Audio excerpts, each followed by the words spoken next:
Hey, what's up? You're listening to the Hammer and Nigel Show podcast. Thanks for checking it out, and make sure you subscribed. You're listening to the Hammer and Nigel Show on 93 WIBC. My name is Nigel. Jason Hammer is here with us. NFL playoffs continue this weekend. Colts on the road in Kansas City. Kickoff is at 4:35 on NBC. Let's go to the hotline and bring in one of the best, host of Football Night in America. And, of course, he led the Colts to a Super Bowl championship. Coach Tony Dungy. Coach, how are you, sir? Hey, I'm doing well. Good to be on with you guys, and great to be talking about some Colts playoff football. Well, I'm just wondering your thoughts on the progression and the evolution of this team since the beginning of the season. It's been quite a ride for Colts fans, hasn't it?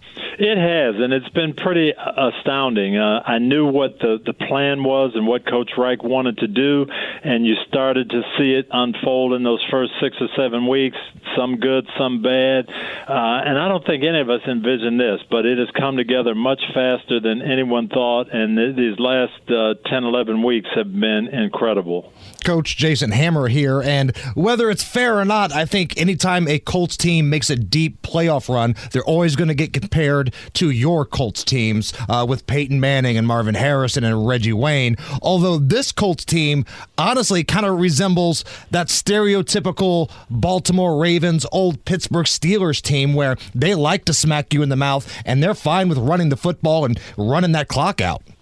You know what? It does remind me of our 06, of our Super Bowl team, because if you remember that year, it was more of Joseph Adai and Dominic Rhodes in the running game, and we were still explosive throwing the ball, but just some good, fundamental, hard-hitting Bob Sanders, Dwight Freeney, Robert Mathis, and I see a lot of that in this team. I see the great hustle and the energy, and this offensive line, I tell you what, their ability to pound the football, that I think is going to be the difference on Saturday. And, Coach, you had to beat the Chiefs in their house during the Colts Super Bowl run. What's it like for opposing teams at Arrowhead, which is known for being one of the loudest stadiums in the NFL? It's a great atmosphere. As a matter of fact, we're going to do our pregame show on NBC. We're going to do half of it from out in the parking lot and then half of it from in the stadium. Yep, we're going to talk about the whole atmosphere. It's great. I coached there, and so I know what kind of home field advantage it can be.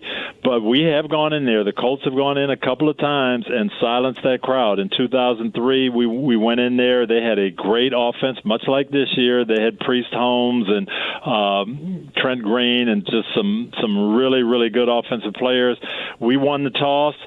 Peyton took us right down the field and scored, and that set the tone for the whole day, and we ended up winning the game. So I think these Colts can do the same thing. They're built to play in noise because they can run the football.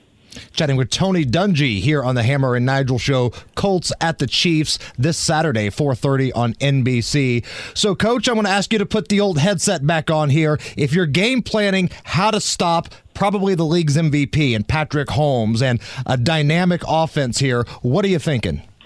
Well, I think the Colts just have to do what they do and make sure they don't give up those big plays. And these guys are going to move the ball. They're very talented. They've got Tyreek Hill and Travis Kelce and Sammy Watkins. They've got weapons. Patrick is playing great, throwing the ball and spreading it around. But if you make them march down the field and make them play in 8-10 play drives, then I think that gets them a little frustrated. So that's what I would be thinking. Let's not give up the big play. Let's tackle well. Let's hustle and use our energy, and we'll see if we can create these takeaways. They're going to score some points, but we can minimize that.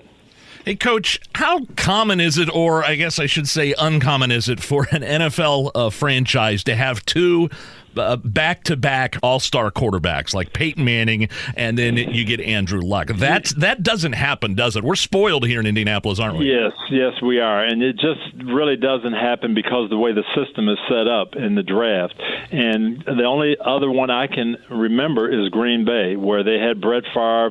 They drafted Aaron Rodgers. Aaron Rodgers kind of slid down and they were able to get him late in the first round, and then he blossoms into that guy. But to get 2 number 1 picks like that, it just doesn't happen. And the Colts fans are going to have probably 25 years of excellent quarterbacking back-to-back, and that's just amazing.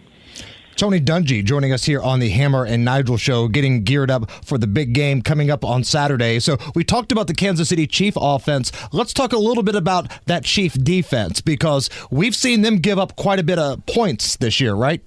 They have. Now they play a little bit better at home because of the noise factor and the fact. And I talked to Coach Reich today, and they're doing some things to combat that. I think that's going to help. But what they do, what they rely on, is getting ahead, and then they've got some great pass rushers. Justin Houston, D. Ford, Chris Jones, those guys can come after the passer.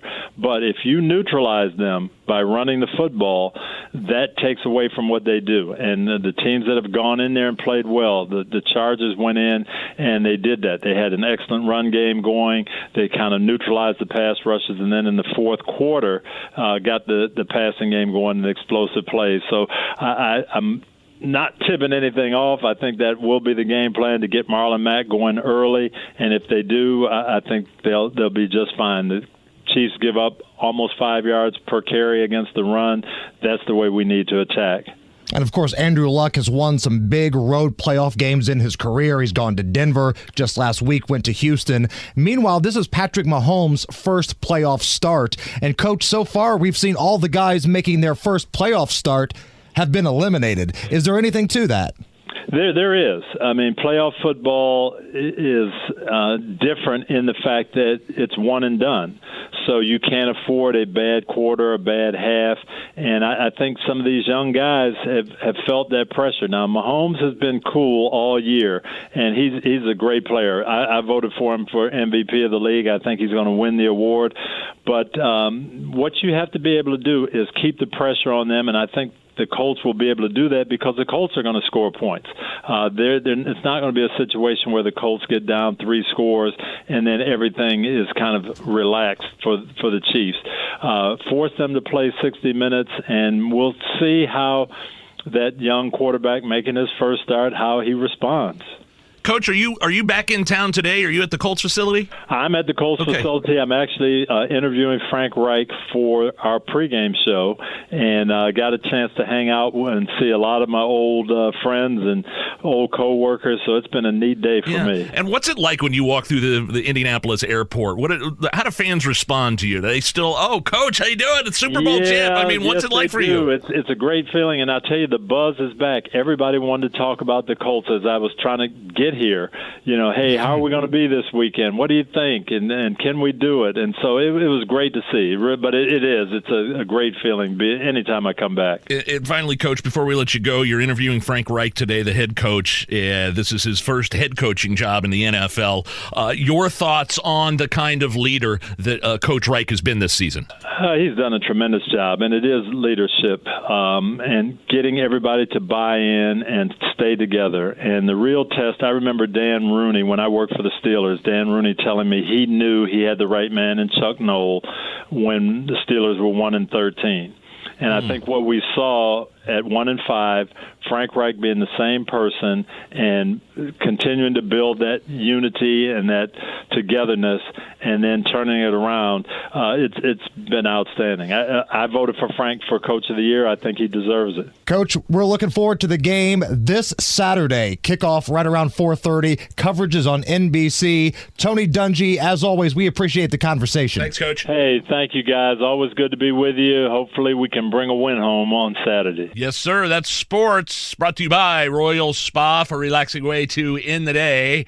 Royal Spa. Awesome. You've made it through another Hammer and Nigel show. Be sure to catch us every weekday 4 to 7 on 93 WIBC, or subscribe and get it right to your phone.